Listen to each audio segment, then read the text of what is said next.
Façamos o homem à nossa imagem, o que Deus está tentando nos ensinar. Meus irmãos, hoje nós vamos trabalhar Gênesis capítulo 1, versículo 26 e 27. A criação do homem. Vamos descobrir os segredos ocultos na formação do homem. Por que Deus pediu que o homem fosse criado à imagem de Elohim e à semelhança de Deus? Eu quero dizer aos irmãos que a Bíblia, ela não é construída por um único Criador. Nós temos Elohim, que é um filho de Deus. Ele ocupa um estado de anjo. Ele é o servo fiel. Este servo fiel, ele alcançou esta posição porque ele se dedicou. É uma pessoa que carrega a imagem e a semelhança. No versículo 26, e disse Elohim, façamos o homem à nossa imagem, conforme a nossa semelhança. Claro que Deus não estaria com um lapso mental, meus irmãos. Se façamos o homem à nossa imagem, devia haver um elemento com Deus naquele momento. E este indivíduo é o Elohim. Ele conversava com o Deus oculto. Ele estava tendo uma conversa interna. Então, eles discutiam como criar um homem. E este homem devia ser obediente a eles. Então, eles chegaram à conclusão de que fariam o homem à imagem dos dois. Porém, o Elohim, no versículo 27, quando vai fazer a criação do homem, ele não revela a semelhança de Deus para este homem, já que se Elohim entregasse a imagem e também revelasse a este homem a semelhança de Deus, este homem já nasceria inteligente. Adão, ele nasceu e recebeu a imagem. E é sobre esta imagem que vocês precisam despertar, ter a compreensão daquilo que Deus está tentando trazer para nós. Digamos que você tem um filho e você é um motorista de caminhão. Você, nos seus dias de folga, nos dias de contato com sua família, começa a explicar para sua esposa, traz para perto de si o seu filho e começa a falar para ele das suas aventuras, da satisfação de alcançar as cidades distantes, realizar a entrega das mercadorias que alguém confiou a você e conhecer novos lugares. E o seu filho, ele jovenzinho, ele começa a se empolgar. Em um certo momento, ele começa a te ajudar a lavar o carro, tentar ajudar a fazer a mecânica. E em um dado momento, você dá a ele a oportunidade de conhecer o assento do motorista ou do passageiro. Em algum momento, o seu filho começa a dizer: eu quero ser como meu pai, eu quero ser um motorista, quero ser um caminhoneiro. Então, o Criador, ele está passando a sua imagem para esta criança. Seu filho, ele agora começa a carregar a sua imagem. Ele começa a imaginar a vida dele como um motorista de caminhão, de carreta, ou de táxi, ou um piloto de avião. O seu filho, ele começa a formar em si esta identidade. E neste momento, você está entregando para ele a sua imagem. o texto continua e diz que ele deve viver conforme a semelhança do Criador. E esta semelhança, ela já é uma instrução interna, está relacionada à formação do espírito, do conhecimento que vai guiar. Porque a imagem, ela está ligada àquilo que a pessoa deseja exercer como profissão, ser, existir como. Mas a semelhança é algo mais interno, é a capacidade de criar sozinho. Essa semelhança é o autoconhecimento, uma consciência interior que permite ao indivíduo ter domínio sobre si, sobre aquilo que ele deseja ser. Meus irmãos, dentro das igrejas tradicionais você não receberá esse tipo de conhecimento. É justamente por esta razão que hoje o mundo vive um caos. Os senhores do mundo, aqueles que estão a serviço do meia-meia, aqueles que trabalham para a formação do caos, do 666, a prisão das almas. Estas pessoas perceberam que se o pai fosse educado, se o pai carregasse uma imagem e uma semelhança, e ele entregasse esta tradição, esta cultura para seus filhos, seria muito difícil causar o caos, dominar sobre as pessoas. Então, os criadores, ou Elohims, eles criaram uma forma de governo. E lá eles decidiram que a educação dos seus filhos seria feita por eles. Ou seja, eles decidiram que contratariam pessoas e implantariam uma grade educacional. O seu filho, dentro das escolas cada vez mais cedo, ele aprende a pensar com o professor. O professor traz para ele uma imagem.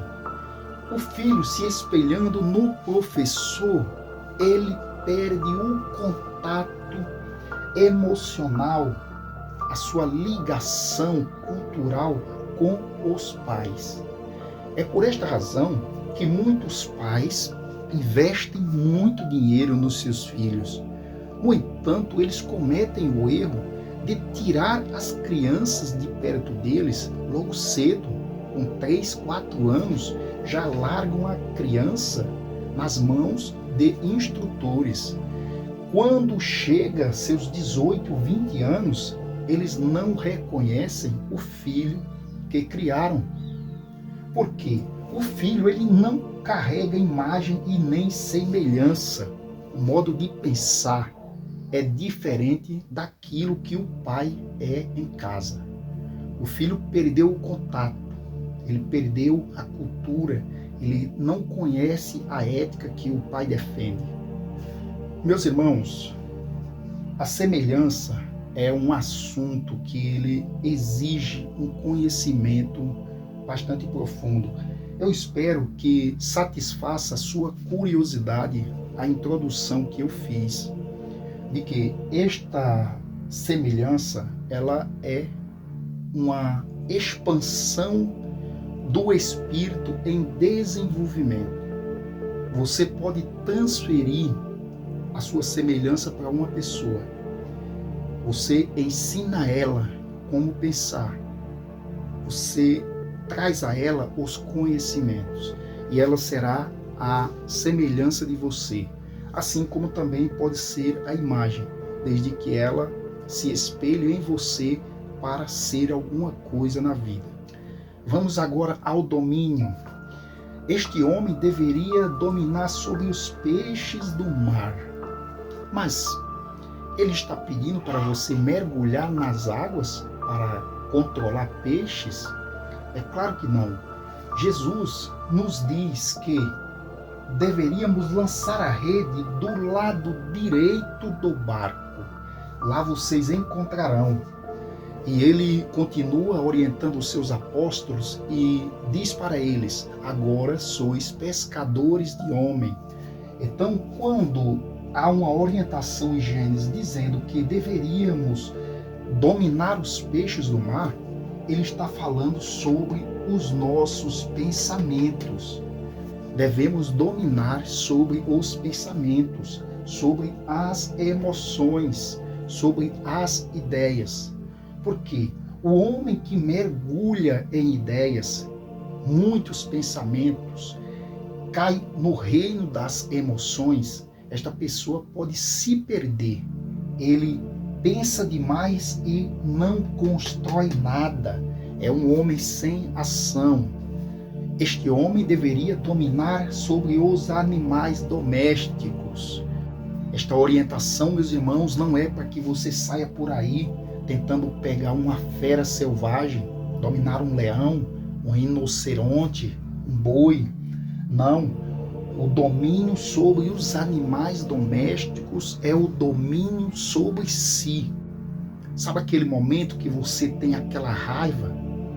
Aquele momento que você deseja fazer algo que você já tem consciência que não é bom. Este é o animal interno que deve ser controlado. Não tomar atitudes que causem em você um prejuízo futuro, causem em você, de repente, uma prisão, que você possa ferir alguém. Você deve dominar a sua força, você deve dominar a sua vontade de fazer sem pensar adequadamente no que está fazendo. Dominar sobre toda a terra. Nós temos controle sobre toda a terra? É claro que não.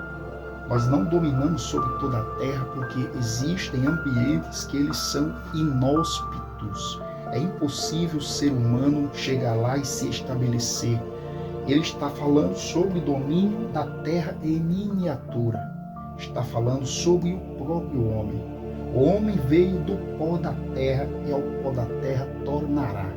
Este domínio deve ser sobre seu corpo, controlar suas vontades, controlar o seu desejo sexual, controlar a sua raiva, controlar a sua emoção, ter equilíbrio ao se alimentar, equilibrar o seu sono.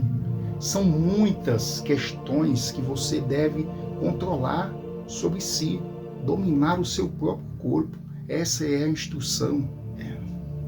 Dominar sobre os répteis que rastejam sobre a terra. Aqui ele está falando daquilo que aconteceu com Eva. Eva não dominou sobre os répteis. Então é dito que veio uma serpente, ou seja, um pensamento traiçoeiro, e Eva obedeceu. Este é o réptil que você deve controlar na sua vida. Alguém chega e te chama para ganhar um dinheiro fácil. De repente é para roubar, de repente matar, se prostituir. Em você alguma coisa diz, não vá.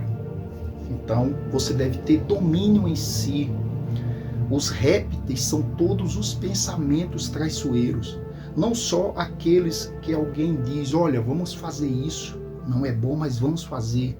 Mas sim aquele momento em que você começa a duvidar de si, aquele momento que você aceita a palavra do inimigo, de dizer que você é incapaz, de dizer que você é gordo, que você não merece, falar que você é preto, que você deve sentar em outra cadeira. São os pensamentos negativos também um réptil que vai dominar a tua vida. Então você deve dominar sobre estes sentimentos, estes pensamentos traiçoeiros, para que você seja livre de todo o mal que se aproxima de você. Então, meu irmão, você que se identifica com o nosso trabalho, nós temos um propósito. O nosso propósito é fundar os condomínios cristãos, preparar uma base nova, um conhecimento renovado, usando a própria Bíblia para mostrar para aqueles que criticam o cristianismo que nós também somos merecedores de um reino seguro. Nós não podemos viver em uma terra arrasada pela corrupção e a violência. É necessário você tomar atitude, fundar os condomínios e colocar ali pessoas que defendem e vivem como um cristão verdadeiro. Se você se identifica com isso, então você deve nos acompanhar. Curte nosso vídeo, faz contato com a gente, para que futuramente a gente possa comprar terra, fundar uma associação e começar a trabalhar em cima deste propósito. A paz esteja com todos vocês e até